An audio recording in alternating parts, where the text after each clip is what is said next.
Good morning, gents. Hello, hello.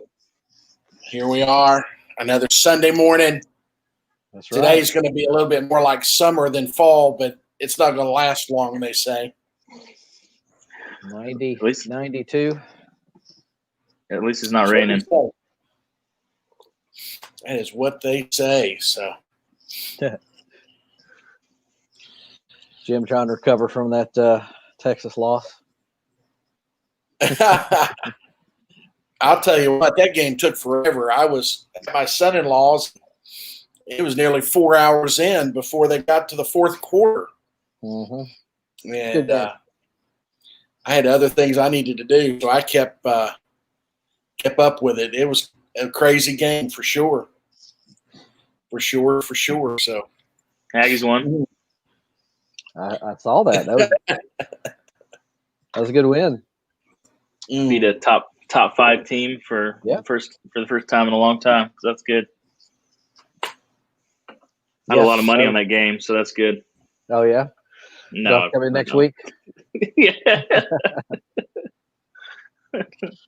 No, I don't. College football. I mean, obviously, I don't gamble anyway. But of all the sports, it seems like professional sports, you have a better semblance of what can happen. With football, you have no idea. I mean, this could be a team that's LSU lost Mississippi State, and they were like 3 touchdown underdogs. You never know.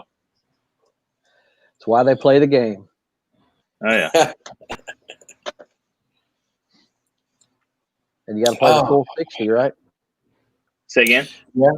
I always got to play the full 60. I always chuckle when I see the when the game's not going a certain way for a fan, I hate this team. They can't do anything. Then they come back and they're the best team ever.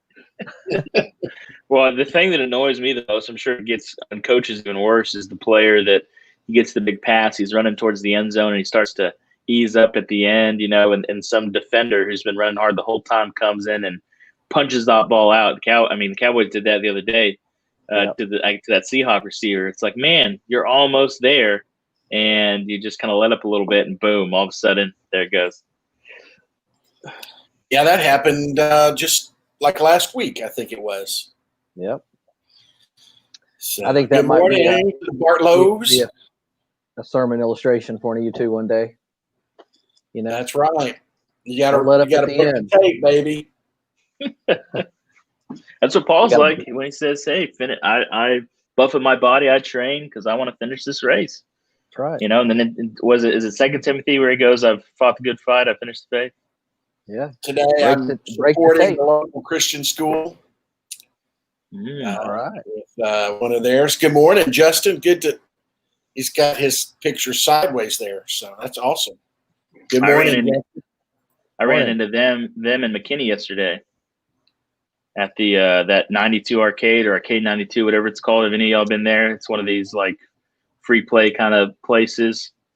Yeah, not the McKinney one. I don't think so. The cool one about the McKinney one. Yeah, the cool thing about the McKinney one is that they've got all like the old retro arcade, and then they have old consoles, like all the way from Atari up to like PlayStation. And then in the back wall, they've just got gamer chairs and giant TVs and like current systems. So it's like you can see the age. You look at the retro arcade, there's all these people, 30, 40, 50 years old. And then the further back you go, all those chairs is just like 10-year-olds playing Fortnite. So it's kind of got something for every age from, a young kid all the way up to, some of you older people who played the Atari. Some of us original Pong players. Yeah. I'm trying to think where at what PlayStation did it lose us? I got lost when the PlayStation came out, when you had more than like 4 buttons. Well, yeah. When you had 4 up here and 2.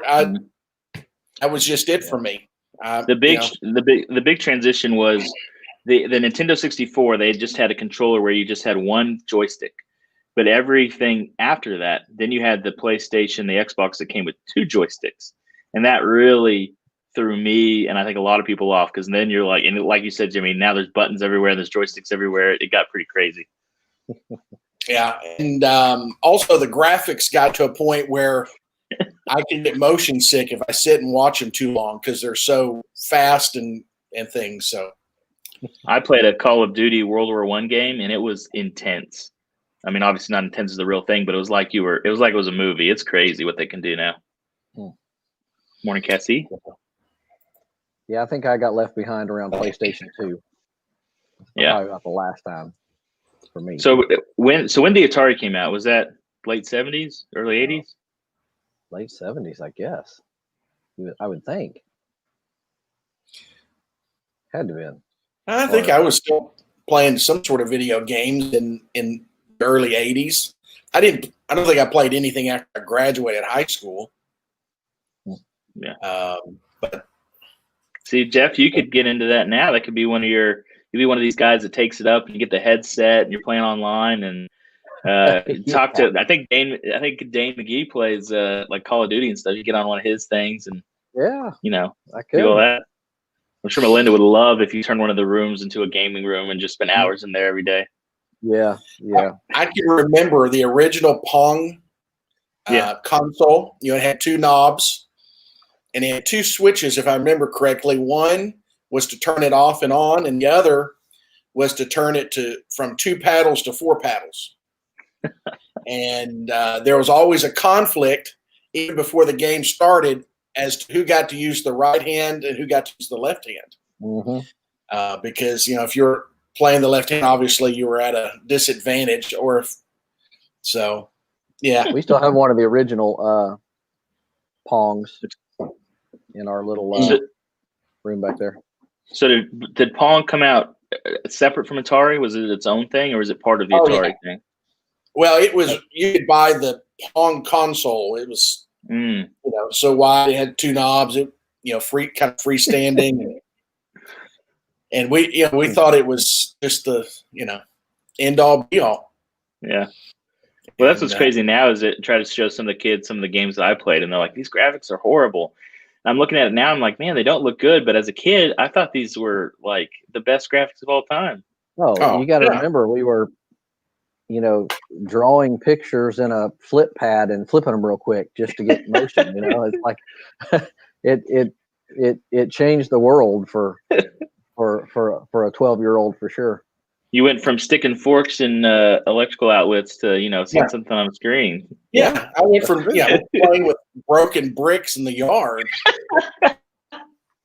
Playing with I really did. When I was younger, you'd have a brick and it had the 4 holes in it or the 3 holes. Well, if it broke just right, if the front hole broke and broke across the top, it looked like the Flintstones car. Because it looked like it had a front seat and a back seat and a little cover. And yeah. What can I say? Creative and smart aren't necessarily the same thing. Well, but that is a good point because, I've been trying to talk to my kids about this. It's like the being bored, where you be in that, instills creativity and imagination, all those kinds of things. If we're not careful, since you stick screens, in their faces all the time, that daydreaming. Like Grant, we were driving to Galveston. He was like, I'm bored. My phone's dead. I'm like, stare out the window and daydream. It's like, that's what I'm doing while I'm driving. And then I'm like, oh, no, I'm driving. No, I'm just kidding. But it's like that, you're standing in line at the bank or you're in the shower or whatever it is, that creativity, imagination, like that's important. It's okay to be bored. But I sound like an old guy now. Yeah. I think I've told you guys a story before, but back when you had Sega and Atari and all these different gaming, there was multiple gaming systems and you had to actually kind of choose. So Scott and I, because we grew up together, Danny and then Wade Hackney, we all chose TurboGrafx. And because it was the first machine that you could play 4 at the same time. You all 4 had a controller and you're all playing the same game. So we all chose that and bought it. Of course, it lasted a couple of years and it went by the way of the, Dodo or whatever. Yeah. But it was a cool game. Very cool gaming system. I was teasing with Josh this week that, we have family members in differing states that if they ever started inviting people over and having actual guests in their home, we could just create campuses. Like our southeast campus, and Caleb could be our east campus, and Arkansas could be our a central north central campus, you know, we could really get big market, big time, right? As long as I get those guests to tithe, we're all right.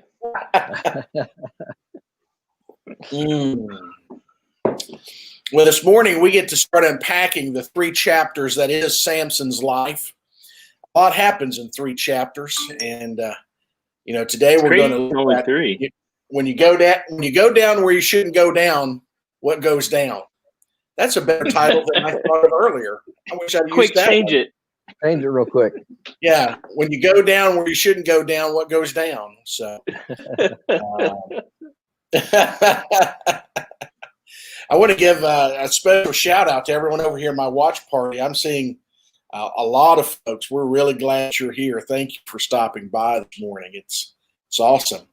And see, there's our Northeast campus. Kip could be our Northeast campus. So that'd be. See, I mean, we'd be big market, big time. We're very Southern based. If Tennessee is our Northeast campus. Yes, we chose North Central Texas so that it was geographically located. Where all of our campuses, when they travel, it's halfway. You know. There you go. We can. Every now and then we have Colorado, and then starting next week, we'll actually have a family member in Albuquerque. Yeah. So we can start our westward expansion. Grab myself up. Anyway. 3 of us may have to go on a U.S. tour and visit all the campus sites. We could do that. Maybe we can get it one of those big fancy provost driving motorhomes and have a tour. Get the whole side wrapped. Can you imagine? You know somebody with an RV. Our mugs. It'd be not so good. So, all right? Well, ladies and gentlemen, I'm going to dip out. It is my pleasure to lead our in-person class this morning, and we're going to talk a little bit about Bible and the anxiety. I don't know if anyone has any anxiety in these days, but that's what we're going to talk about. So, I'll see you guys in just a little bit. Remember, if you're not here in person in about an hour, please remember to come back and join us online. Love you guys. All right, Joshua. Then there we go. Oh, I might as well. All right. I'll see you in a few minutes. Sounds good. All right. This morning, we're going to jump back into the Old Testament. So if you go ahead and turn to Numbers. We'll start in Numbers 16, but we're not going to be there very long. We're going to backtrack to Numbers 15, but you can start Numbers 16. Numbers 16, verse 22. Numbers 16, verse 22. And that says, "Then they threw themselves down with their faces to the ground and said, O God, the God of the spirits of all people, will you be angry with the whole community when only one man sins? Will you be angry with the whole community when only one man sins?" And this is after what's known as kind of the rebellion of Korah, where Korah and some other people lead a rebellion against Moses, and really against God. But I just want that question, will you be angry with the whole community when only one man sins, to kind of be at the forefront of our minds as we backtrack to Numbers 15, starting in verse 32. We've done it's not a very long passage. Numbers 15, starting in verse 32. It says, "When the Israelites were in the wilderness, they found a man gathering wood on the Sabbath. Those who found him gathering wood brought him to Moses and Aaron and to the whole community. They put him in custody because there was no clear instruction about what should be done to him. Then the Lord said to Moses, 'The man must surely be put to death. The whole community must stone him with stones outside the camp.' So the whole community took him outside the camp and stoned him to death, just as the Lord commanded Moses." All right, so we're gonna kind of dive into this passage because it's one, particularly when I was younger, that I had a really hard time with. Just what happened to this guy, and he's just gathered wood on the Sabbath. How could that possibly be worthy of death? So we're going to kind of look at this and break this down. And see. So for us, this question is simple because the first point I want to make is that we in the Western society, we kind of see sin as always individual. Okay, as sin is always individual and individual sins, and sometimes that individual sins spill over, splash onto someone else, the effects of it. Still at its core, it's a very individual thing. So we see sin as, this person, he has a drinking problem, he has pride, he has this, he has that, she has this, she has that. And it's all very individualized, as our kind of culture is. But for them, for the Israelites and for their society, their culture, their people, and the Bible in general, it really sees sin as a failure of the community. Okay, so an individual sin is not just an individual sin, but it's actually the failure of the community. Something happened, something was wrong with their community, that this guy is out gathering wood on the Sabbath, when, as you know, as we know, on the Sabbath you were supposed to do no work. So there's a kind of a Jewish, it's not the Bible, but Jewish commentary on the Bible, the Mishnah. And in there, there's a saying that I think was popularized, I think in Schindler's List, that says, "You save one man, you save the world." In that actual passage, it says, "Anyone who saves one man saves the world. Anyone who saves one life saves the world. Anyone who destroys a life destroys the world." And so they understood this kind of individual really represented the entire community. So if you can save someone, it's like you save the world. If you destroy someone's life, it's like you destroyed the world. And with that kind of in mind, there's the communal aspect of, well, if some man sins, this man's sin really reflected on the entire community. And remember, that's the question that we started with in verse 22 of chapter 16. Will you be angry at the whole community because of one man's sin? And the answer is yes, because that sin is a representative of the entire community. So what it kind of in this passage, they're early on with this covenant, and they're trying to figure out, what do we do with this guy? And what they do with this man is going to set the precedent for future violations of the covenant, future sin, future rebellions. Because if they let this guy get away with this, oh, it's okay, don't worry about it, just don't do it again. Well, with what God, when he says, hey, you got to put him to death, what he is trying to get them to understand, and what we need to understand as well, is the danger of the gradual drift. We have to beware the danger of the gradual drift. Unless they stopped early, unless they put a boundary here and said no more. We said if you violate the Sabbath, then the penalty is death. He violated the Sabbath, the penalty is death. Unless they stopped early, the gradual drift would lead them to rebellion. And that's what happens. We look in the next chapter and we find rebellion. And it's really written in Israel's history as this gradual drifting away from God, this gradual drifting. Then you've got a king, you'll have a king that worships God, but then he starts to worship other gods. He marries some Israelites, but then he marries some daughters of Egypt, all this kind of stuff. And Israel just kind of gradually drifts away from God until they're in open rebellion. And the man, when he breaks the Sabbath, we don't know why he broke the Sabbath, right? You can look at it and go, okay, why is he gathering wood? It could be some benign purpose. Maybe he had just forgotten to gather it the day before, and he was gathering it to cook food with. But whatever he was gathering it for, that was going to be a sin too. If he was cooking his food, you weren't supposed to do that, on the Sabbath either. It could have been something very heinous. It could have been maybe he was gathering wood to offer some kind of sacrifice to another god, and we can look at this and we can try to make us feel better about it. But the Bible doesn't give us a reason. The Bible doesn't give us anything to make us feel better about the fact that this guy's put to death for gathering wood, because at the end of the day, the reason doesn't matter. The reason doesn't matter. It's at its core, this violation of the Sabbath was a rebellion against God. It was a mini rebellion, but it was a rebellion against God. And it's a rebellion, like I said, that's realized in the next chapter. So just like the Israelites needed, if you read the Old Testament, you see this gradual drift, and God is trying to teach them to beware of the gradual drift.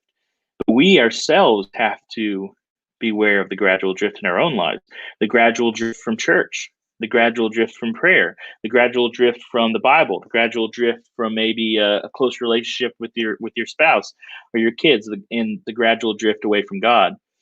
Because the issue with the gradual drift is you don't realize in the moment that you're drifting away. You don't understand that that's happening. It's only if you stop, a long time later, that you can look back and go, oh my goodness, I've drifted miles and miles and miles and miles off course. And, this gradual drift away from God or the things of God, I've known people, and I know Jimmy and Jeff have known people as well, that they can be the most on fire for God. They can be the most faithful, church members. They can be the most faithful Christians to their community. And then very often, if years go by and all of a sudden they're not, it's not usually just an instant shift where they stop doing any of those things, or they stop going to church or whatever it is. It's a gradual drift. First they stop doing this, and then they don't do this as often or that, and then it slowly drifts away. And that can happen in our own spiritual lives. I mean, if you really think about it for yourself, and this is just a rhetorical question I'm kind of hoping that you would ask yourselves is, when was the last time you prayed not for a meal, actually prayed? When was the last time you read the Bible to actually study it, not just because it was in church or part of a Bible study? That's something that I asked myself. I was in Bible college and I was reading all these things about the Bible, and I was reading the Bible for school. And then there was one day where I realized I hadn't cracked open the Bible to just study it and read it for anything outside of school in a long time, because I was doing it so much for school. If it's a loved one, it's a relationship with your wife or your spouse. How long has it been since you went on a date? How long has it been since you took your son to go do something, or your daughter to go do something? How long has it been since you did those things? Because that gradual drifting away, eventually it's harder to drift back, because and this is a point I'm going to hit on in a minute. You can't make up the distance that you drifted away at once. Just as you gradually drifted away, you have to gradually drift back, and we'll talk about that. So the question I have for us is, if the gradual drift was so important that a man died as a warning, then how serious does God take it? So you're always in a state of drift. You're either drifting towards God or you're drifting away from God. There is no stationary movement. You're always either drifting towards God or away from God. And we have to beware this gradual drift. So the problem, like I said, with drifting is that you don't notice it until you're far away from where you started. For those of you with older children, maybe Jeff can answer to this later. There was a point in your life when you picked up Morgan and sat her down for the last time, where you never pick her up and carry her again. You did for Jacob. There's a moment where you picked him up as a child, because he's, whatever, he was tired or whatever it was, and you carry him and you sit him down, and that was the last time you picked him up. And now he's picking up his own kids. Morgan's picking up her own kids. And you probably don't remember, and for those of you who have kids, you probably don't remember the last time when you picked them up, and you might have, but when you picked them up for that last time, you probably didn't realize it was the last time. In fact, you might not even thought about it until years later. Maybe you haven't thought about it until now. But there was a moment when you did that for the last time, and then that was it.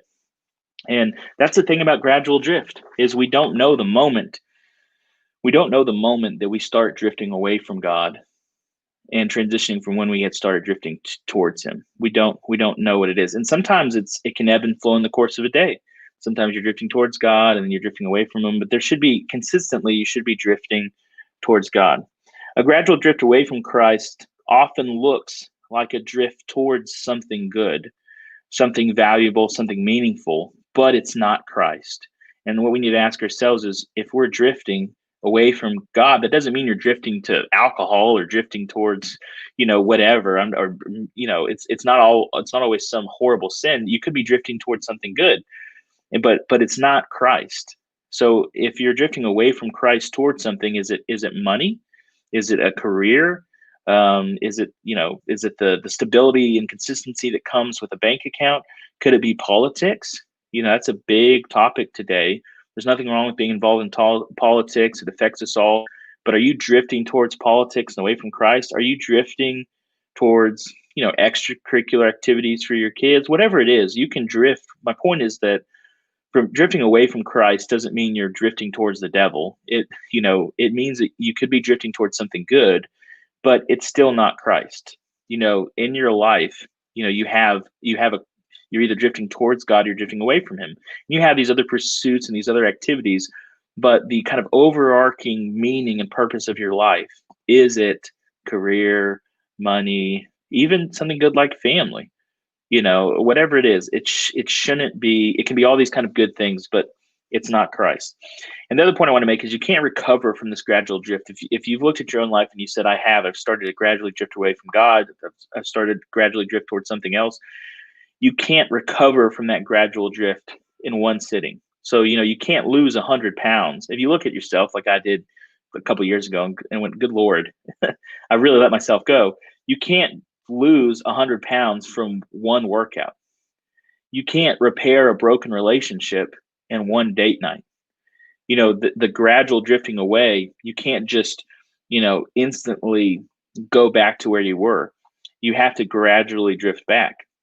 This gradual drift away took consistency. You might have not have noticed it, but you had to be consistent to drift away so far. And your gradual drift back towards Christ will also take consistency.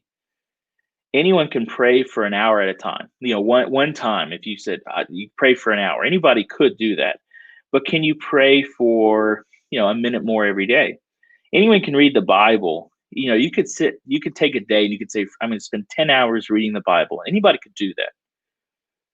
But in fact, you could spend an entire day reading. You could spend 24 hours. You could devote an entire day, 24 hours to reading the Bible. It'd be tough for some of us, but anybody could do that. Once in your life, you could sit there, or one day a year, you could spend one day a year where you're saying, these 24 hours, I'm going to read the Bible.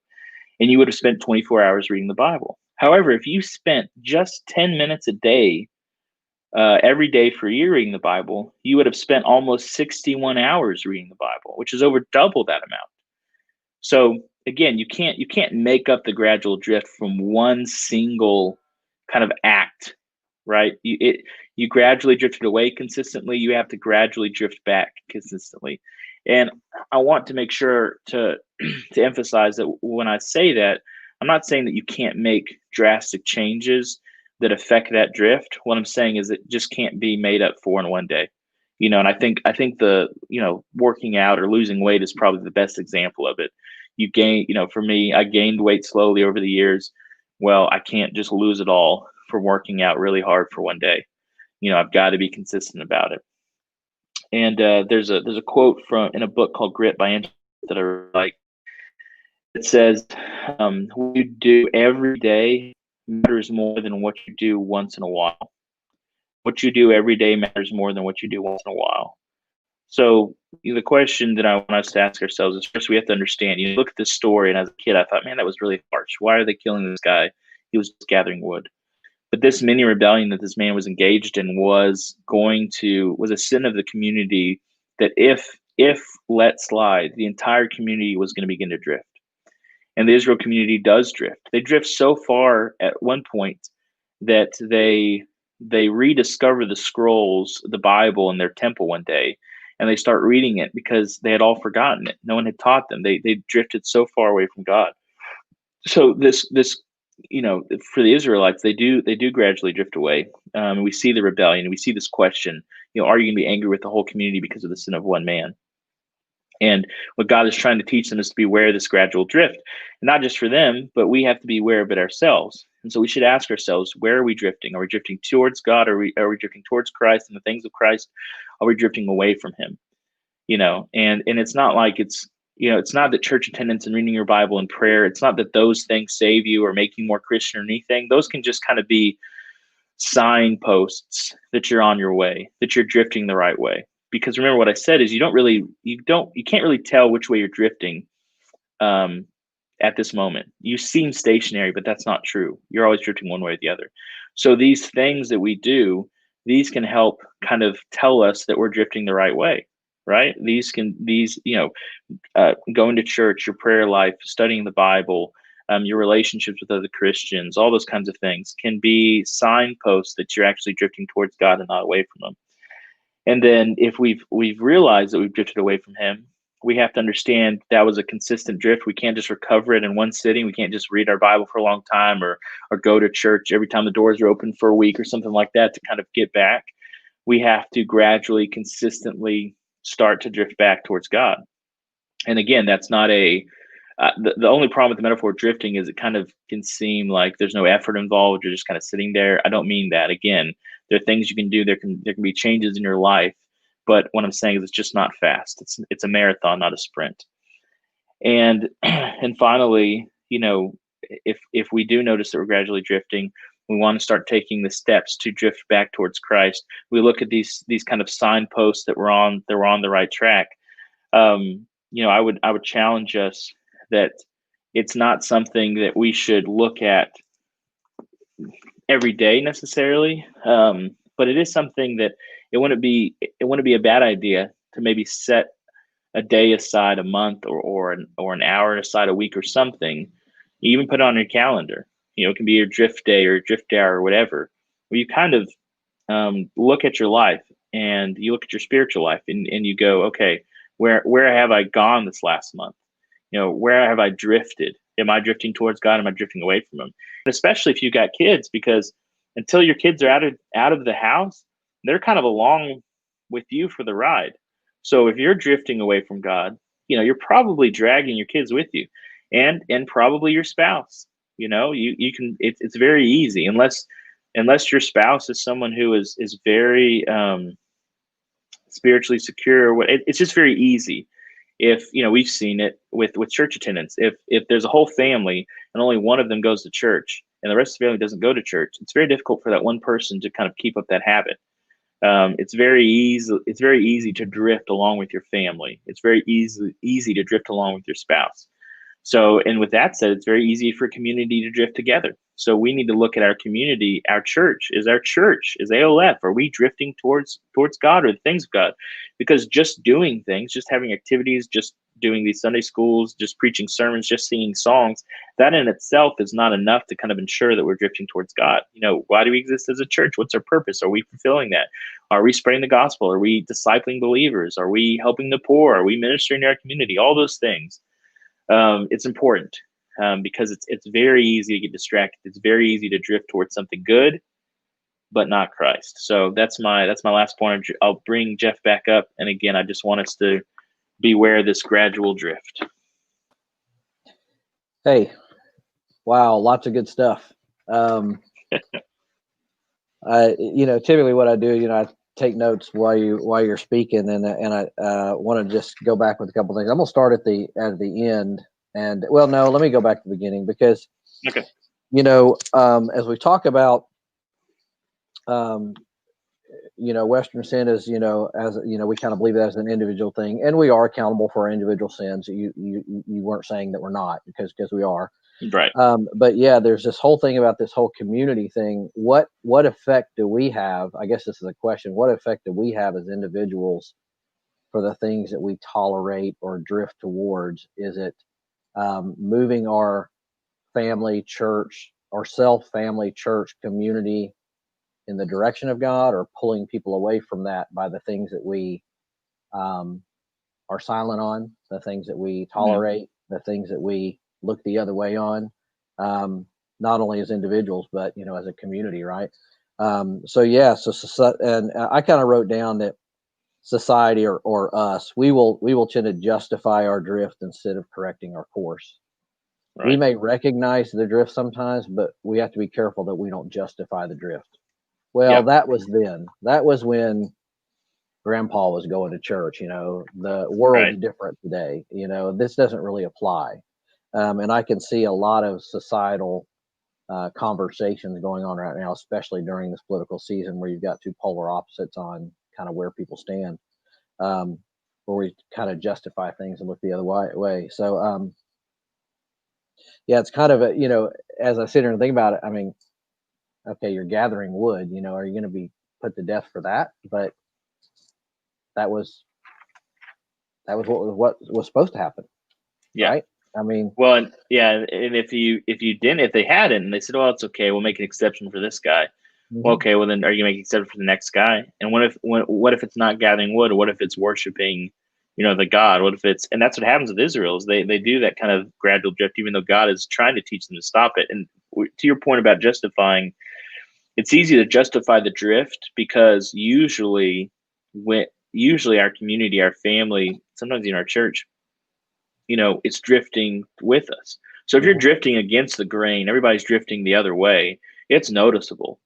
But if you and your family or your friends, if they're drifting a certain way, and then you look around and you say, yeah, I've drifted away, but everyone's doing it. Everyone's with me. And you try to justify it by looking around you. Well, it's, you almost think about, in terms of your family, all of your family is kind of pulling your family a certain way. And if you're all pulling the same way, then and it's towards Christ, and that's good. But if you're all pulling different ways, then there's kind of there could be chaos. The same thing with our church.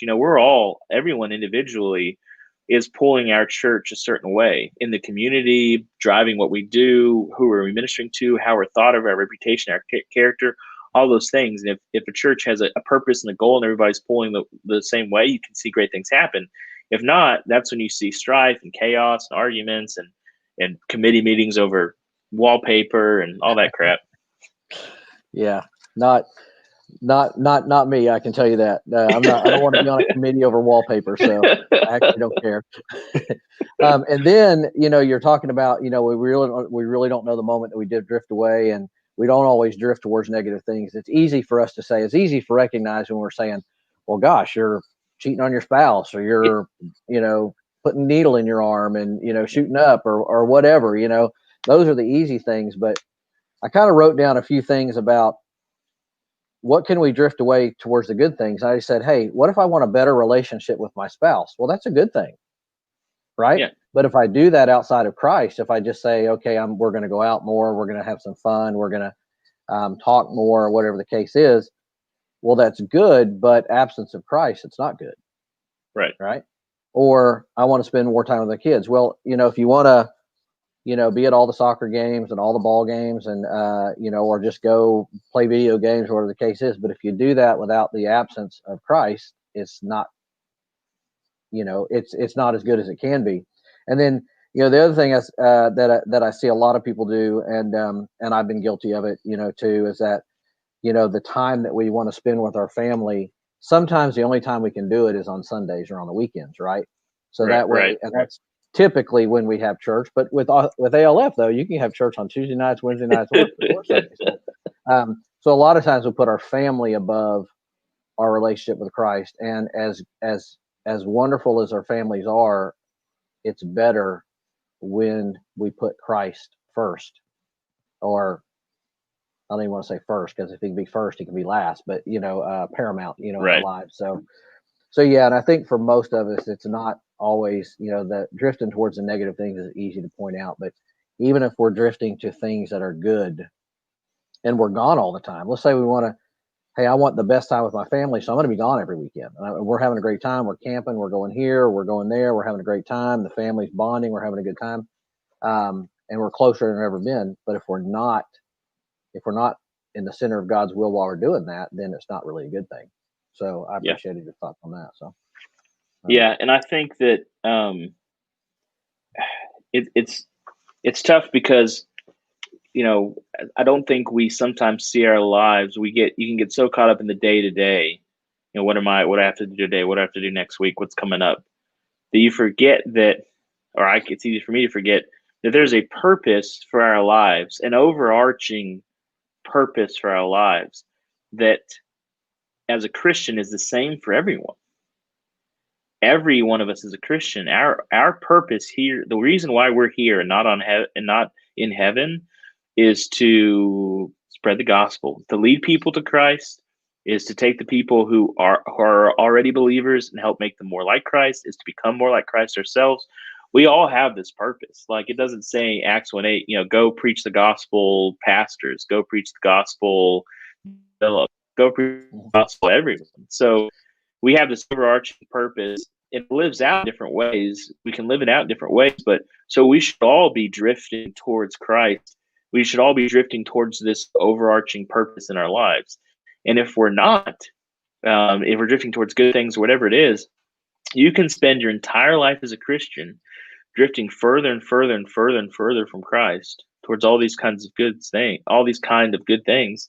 And at the end of your life, you'll be so far from Christ, so far from your purpose. Mhm. And that is my greatest fear, is to get towards the end of my life and go, oh my gosh, I've wasted my life. Yeah. I spent my entire life in these many rebellions.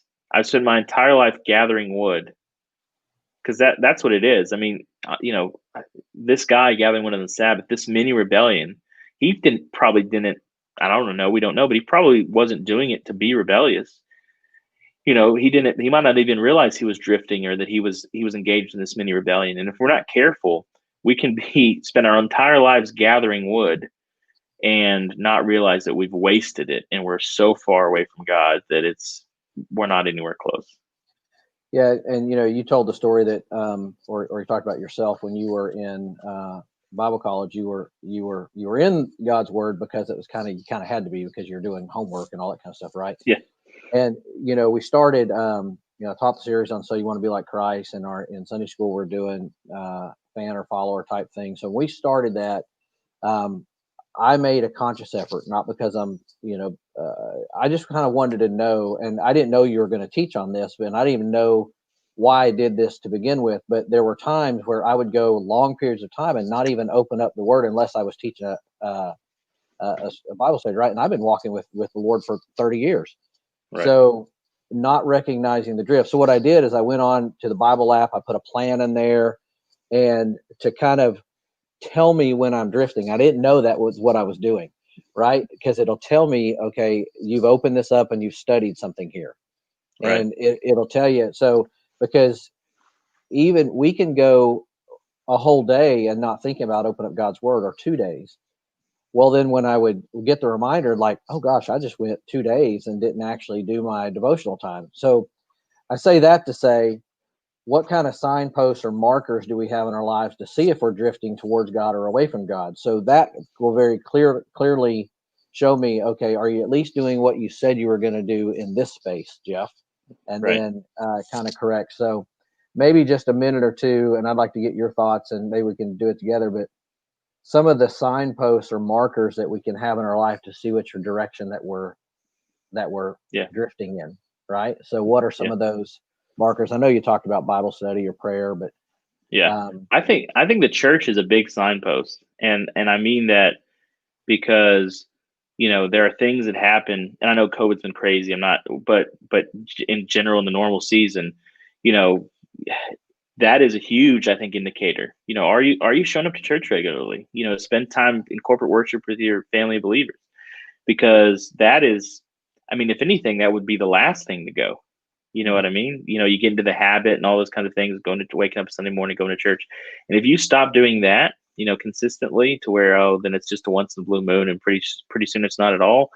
To me, that's a pretty large signpost that you might be drifting away. We're not saying any of these things like saves you or makes you a better Christian, but if you're finding yourself going like, oh, well, we stayed up late Saturday night, I'm just too tired to get to church on Sunday morning, or we've got this sport event or whatever it is. I think church attendance is a huge signpost that you're either drifting towards or away. Not the only one. It doesn't make you better, but I think it can be a signpost. Yeah, I absolutely agree. And I know it was, it's easier for me now in my state of life, being a little bit more aged, but because, I don't have the young kids anymore. I don't have the, having to get to soccer games and, working a 12-hour day, and, all this cleaning the house and, food, everything that goes with a normal day with someone in their, 25 to, 48 age range. Right. Right. But the one of the signposts in my life is that I've always tried to keep foremost is when my self-interest, when I start sacrificing the things of God for my self-interest instead of kind of doing those in the normal course of things. Now, I'm not saying you ever can't take a Sunday off and go on vacation. I'm not saying that at all. But all in all, when Jeff gets in the way of my pursuit of God, that's a flashing neon sign on the road that says, okay, you need to figure out what direction that you're going in. And I know there's been many times in my life where self has won out over a godly pursuit. So don't. Yeah. But hopefully more times than not that won't happen. So. Well, I think for those of you who have been Christians for a long time, I think one of the signposts, or one of the things that can be really helpful, is to look back or think back, and especially if you journal, to look back, to read, what you thought, what you were doing, where you were, what state you were in, when you first kind of got saved and were on fire for God, if you want to use that phrase. Like, what was sweet, what tasted sweet and is bitter now, or is just a thing. One of my favorite moments, one of my favorite things we do at ALF is the Christmas Eve service. It's like the highlight of the year for me. When we turn all the lights off and we light the candles and we sing Silent Night, it's like my favorite thing ever.